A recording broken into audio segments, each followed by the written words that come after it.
ದೇಶದ ವಿರೋಧ ಪಕ್ಷದ ದೇಶದ ವಿರೋಧ ಪಕ್ಷದ ನಾಯಕರಾಗಿರ್ತಕ್ಕಂಥ ರಾಹುಲ್ ಗಾಂಧಿಯವರು ಅಮೇರಿಕಾದಲ್ಲಿ ಕುಳಿತು ಹಿಂದುಳಿದ ವರ್ಗಗಳ ಮತ್ತು ದಲಿತ ಸಮುದಾಯಗಳ ವಿರುದ್ಧವಾದ ಹೇಳಿಕೆಗಳನ್ನು ಕೊಟ್ಟಿದ್ದಾರೆ. ಅಷ್ಟು ಮಾತ್ರ ಅಲ್ಲ,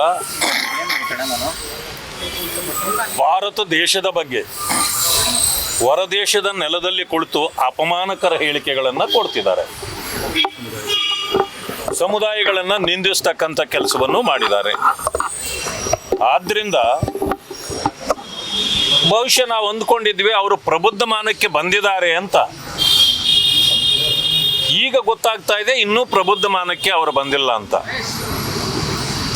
ಒಂದು ಘಟನೆಯನ್ನು ತಮಗೆ ನೆನಪಿಸಲಿಕ್ಕೆ ಬಯಸ್ತೇನೆ.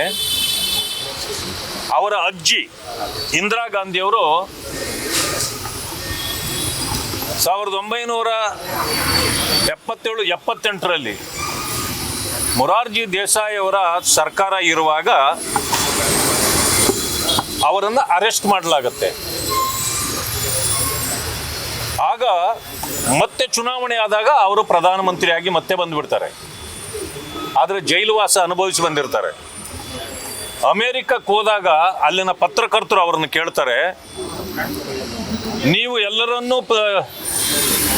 ಜೈಲಿಗೆ ಕಳಿಸಿದ್ರಿ ದೇಶದಲ್ಲಿ,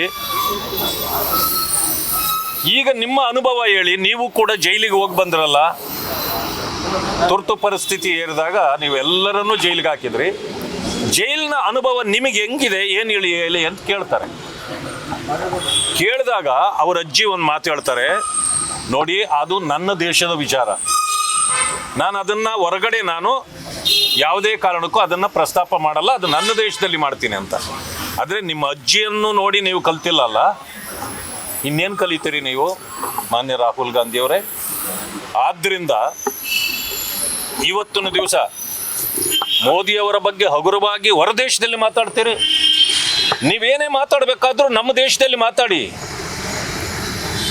ಅಂಥ ಪರಿಸ್ಥಿತಿಯನ್ನು ನಾವಿವತ್ತು, ಕೆಟ್ಟ ಪರಿಸ್ಥಿತಿಯನ್ನು ಕಾಂಗ್ರೆಸ್ಸಿಂದ ಮತ್ತು ರಾಹುಲ್ ಗಾಂಧಿಯವರಿಂದ ಈ ದೇಶವಾಸಿಗಳು ಅನುಭವಿಸ್ತಾ ಇದ್ದೇವೆ. ಆದ ಕಾರಣ ಇವತ್ತು ನಮ್ಮ ಮಂಜುನಾಥ್ರವರು, ಹೂಡಿ ಮಂಜುನಾಥ್ರವರು ಇವತ್ತು ಒಂದು ಕಂಪ್ಲೇಂಟನ್ನು ಇಲ್ಲಿ ದಾಖಲು ಮಾಡಿದ್ದಾರೆ.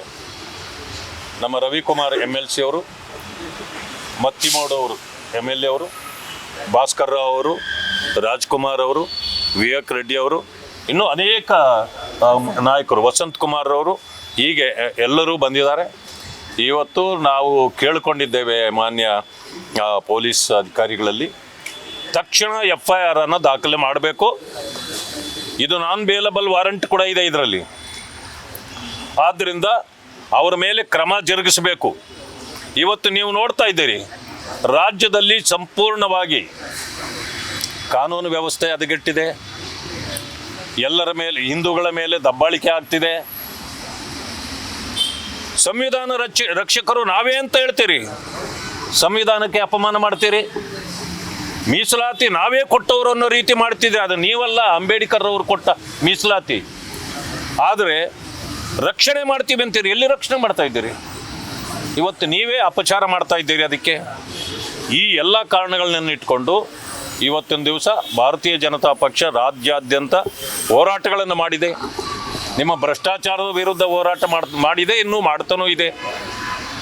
ಪೊಲೀಸ್ ಅಧಿಕಾರಿಗಳು ಇವತ್ತು ತೀರ್ಕೊಂಡು ಹೋಗ್ತಿದ್ದಾರೆ, ಬೇರೆ ಬೇರೆ ಇಲಾಖೆಗಳ ಅಧಿಕಾರಿಗಳು ತೀರ್ಕೊಂಡು ಹೋಗ್ತಿದ್ದಾರೆ ನಿಮ್ಮ ಭ್ರಷ್ಟಾಚಾರದ ಕಾರಣದಿಂದಾಗಿ.